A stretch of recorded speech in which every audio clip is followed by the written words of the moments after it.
Hey guys, welcome to my channel, or welcome back to my channel. So today I wanted to go ahead and film a video giving you some tips and tricks and some guiding advice on what type of questions you should ask when you are touring colleges or speaking to representatives, whether you are in college already and you're going to either transfer to a 4-year, transfer to a different school, or you're going to move on to a graduate program, or you're still in high school and you're going to apply to college. Disclaimer, I am not a college representative. I'm not a admissions counselor, so take everything I say with a grain of salt. Like I said, this is just what's worked for me. So let's get on to the video. You want to do research on the school that you're applying to. You don't really want to go in there blindly. You have some kind of information on the school, so you're not completely blindsided in a way. So once you've done your research, you know what kind of program you want to go into, or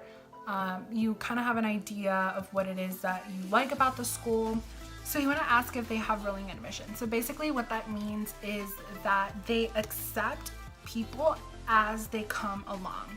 So that means that, let's say the admissions or the applications open in October. I know for universities, I'm pretty sure, if I remember correctly, the applications open on October 1st. Correct me if I'm wrong. For most public schools, but for graduate programs, like for law school, for example, they usually open up in September. So just basically whenever it opens, they accept people as they come. So for example, so let's say you, for some reason, you're like on top of it and you got everything together, you submit your application by, I don't know, October or November, whenever you start the application and you finish it, they would give you your rejection or your acceptance letter within that time frame. So that means you're not going to have to wait until March until the application time closes. They will let you know beforehand. Also, this applies to financial aid as well. You want to go ahead and ask within those rolling admissions how likely you are to get a good financial aid package with scholarships and your regular FAFSA. So most of you will receive your financial aid package from FAFSA. You know, it's going to be your loans and your grants. If you're grad students, it's going to be your unsubsidized loans. But you want to ask how many of these students are receiving merit-based scholarships or grants, or other types of school scholarships that they have. That's going to be really important, because you want to make sure that your school is offering the most amount of money to you that you do not have to pay back as possible. You know, you don't want to be taking out this like a large amount of loans, especially if it's your undergrad program, because they're just going to accumulate over the years and over the programs that you do if you decide to go to grad school after. So you definitely want to ask if they're on the rolling basis, rolling admissions, because that can influence your decision on what timeline you want to go ahead and send out those applications. And the earlier you can figure that out, the better, because you don't have to wait until the applications open to start on your applications.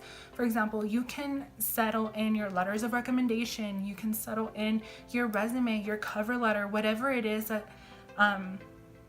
these colleges will ask. You can do a lot of this stuff before the applications open. Another important question that you want to ask, and this is more geared towards high school students, you want to ask what the campus lifestyle is like. So is your school a commuter school? Does it have a more livelihood campus lifestyle? Or do the majority of the students dorm?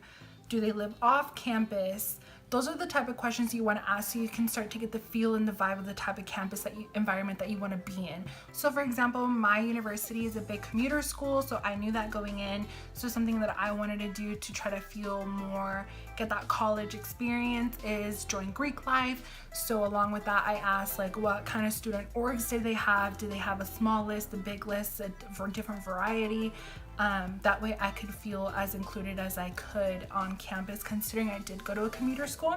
So you definitely want to ask what the campus lifestyle environment is like, and then figure out if that's something that you'd be okay with. It's important to ask how extracurriculars are weighted in comparison to your GPA, and if you're going to grad school, whether it's the GRE, the MCAT, or the LSAT, or any other test that you might have to take in order to get into a graduate program, you want to go ahead and ask how extracurriculars are weighted in comparison to those two. So for example, for law schools, a lot of the ones that I have been going to, it's an overall application. So yes, the two most important ones are your LSAT score, your GPA, and then your extracurriculars in that order. However, if your GPA is not as high as you want it to be, but you make up for it in your LSAT, and then your extracurriculars show that you have leadership, that you're dedicated, that you are responsible, that you're committed, then that'll make you a lot stronger of an applicant. You also want to ask how important those are in relation to your application if you couldn't have those. So a lot of schools now understand that a lot of students are in a position where they don't have the luxury to be able to do 4 or 5, 2, 3, 4, 5 extracurricular activities. You know, a lot of students nowadays have to work full-time or work part-time to help family costs and, you know, pave their way through school. Along with that, you want to go ahead and ask if it's okay if you can sit in on a class. Say, hey, like I'm applying as a sociology major or a communications major. Can I go ahead and sit in a class and see if there's a time that you can schedule in to go ahead and see what the classroom environment is like? And then along with that, another great question that you can ask is what type of classes do first year students typically take? Now, the reason why I say that is because for the most part, your first year students tend to take around the same classes. You have to take your general ed classes, which is like your math, your science, your English, your writings, public speaking, those type of classes. So that way you can get an idea of what your first year will be like. Given if you are an undergrad student, you have full flexibility to choose what classes you want to take. But if you're in a graduate program, that might not be the case. So this is a little more geared towards them.